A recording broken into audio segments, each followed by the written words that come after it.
Okay. Should we just have a recap of where we were then? Because I don't think we've had this conversation since the night before we went up to Tourmalet. Yeah, Pierrefitte, yeah. Pierrefitte, yeah. So where were we? That was the day when, kind of where were we, if you like? Marco was in the lead for loads of indiscretions. And he was closely followed by Alistair, who'd done that sort of Luis Suarez thing, which says, I don't want to be in this team anymore. But actually hadn't got himself a new team. And so had to ride on his own that day. So he was the stage winner that day. And then and Steve was kind of still in the mix because of his various cock-ups before and, you know, damage to footpath lines. Spoon anyone? Merci. And then we had various other things like Pete had been cheating. He's come clean about that. He's going to write a book about it. Says he'll never do it again. All that kind of stuff. So then we kind of almost got to do this roll forward thing. Now, probably the best place to start is, you know, we stayed in the hotel where the girl who'd just landed on planet Earth was serving the food. Yeah? And then that morning we split into groups and went up the Tourmalet. And Marco led off. And he's very, very, I think he's a very misunderstood character, Marco. He led off and was very disappointed that people deliberately left him isolated as he went up the valley at 35k. You know, and he thinks the rest of the team muscles deliberately left him out there, thinking they would catch him later, but I don't think they did. So I was going to give him points for that, but I was feeling a bit generous about that. Then we got, now Tourmalet. Now going up the Tourmalet, this is when Peter, I think, came into the picture. So I may have got the day wrong, but I think that was the day when he was riding on his own. He was getting more and more frustrated with exactly how accurate is the gradient on his Garmin, and got himself quite angry about the whole thing. And he's now written a very stiff letter to the Telegraph about the lack of accuracy in gradient measurements in Europe, and we're completely focused on the wrong things, like sorting out the benefits and things like that in the UK. We should be sorting out gradients. So Peter actually got himself quite angry about something that was completely unimportant. And then Chris has created a new club record by having the highest altitude crash ever, which was 2,115 metres actually. Well, I was thinking it's more that no one's ever fallen off from 6'8" before.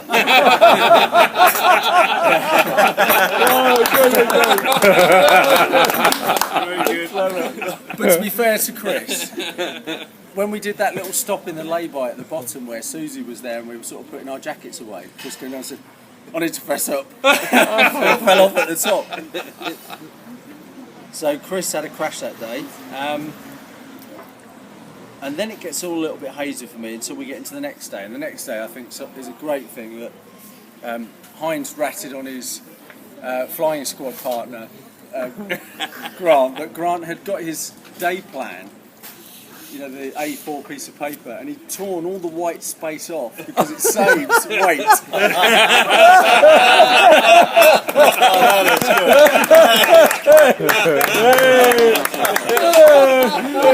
And to be fair to Heinz, it took me literally seconds to extract that out.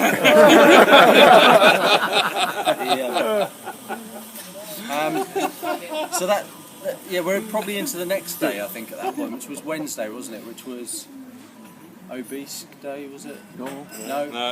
Pyrenees Day, that sort of day, was it? Pyrenees, yeah. Tourmalet. Yeah, so... Pyrenees was Aspen, Pyrenees. Yeah, Tourmalet, Aspen, Pyrenees. Actually, maybe we're into yesterday now, aren't we? Where we did the...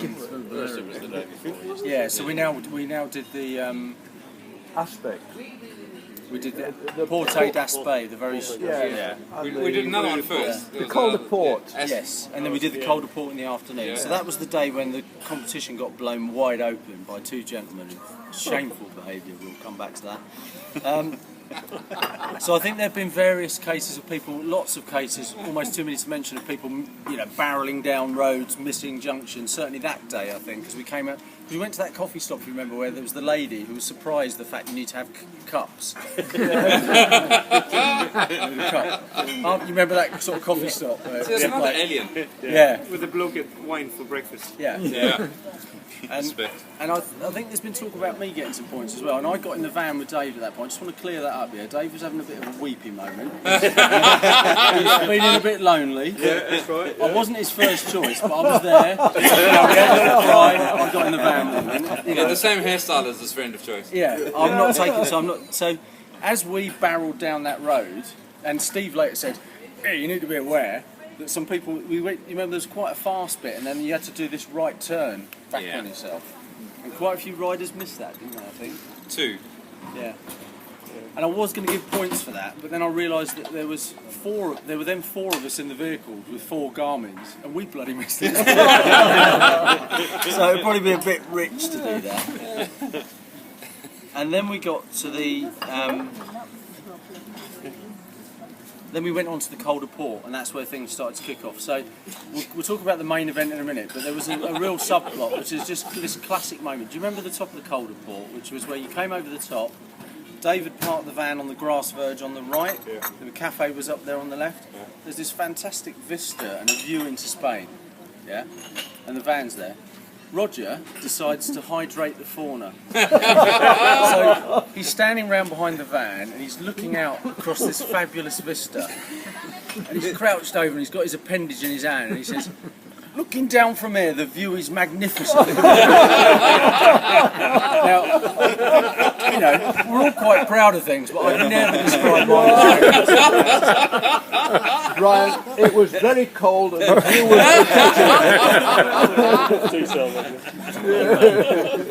And then we come to the kind of thing that I think is, you know, it may actually have sealed the competition, but in a sort of Jeffrey Boycott style, I can only tell you what I saw. I don't know what went on before, I don't know what went on after, I can only tell you what I saw. So, myself, Mark and Roger stopped for a banana break with about, I don't know, 6k to go or something. The Three Stooges, that's Peter, Rob and Chris went by. And, you know, we waited, they went by up the road. I think Steve came up behind as well. And then we said, "Oh, we'll go now." And we sort of said, Mark sort of said, "Oh, I'm going to try and catch the skinny blokes." And he went off up the road. Yeah. So I went up behind them. And because I dipped out earlier, I was feeling quite fit. So I was pushing on up the road. And I can see them in the distance. And you know, when you sort of move in and out the corners, and I'm getting closer and closer, and I think, hang on a minute, they're moving along quite fast. And then I get a bit closer and think, hang on a minute, there's a woman on the front, and they're sitting, wheel sucking. Now, there's no reason why you shouldn't have a young lady. They didn't even know her at this point. And they're going hell for leather up the Calder Port behind this woman. And I get up quite close. And she's clearly doesn't want that. Appears, I can only tell you what I saw. Doesn't want their attention. She pulls off into a lay-by, and they all go by, and they slow down a bit. And then she overtakes them again.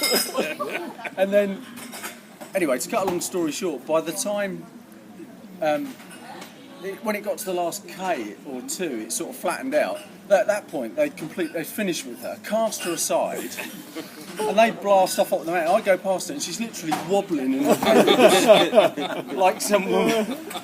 I was like, shameful. I was so I think clearly Peter and Rob, and actually compared to Chris, he said, "I'm having none of that. That looks illegal." Clearly, Rob and Peter, That's because he was too fast for have a right smacking pole position. Unless something unseats them tomorrow. But it was really funny to watch. Really funny to watch. It's bloody hard work as well. And when I got to the top and we chatted about it, Rob said, I had a bit of a sort of strange... I got confused. I thought I was following Lara. And Peter said, "No, I didn't. I just thought, she's going quite quick." But we had 3 of our guys paced up the mountain by a lone woman on her own. Shameful. So that's where we are. Well done, Brian. Well done, Brian. Very Excellent. good.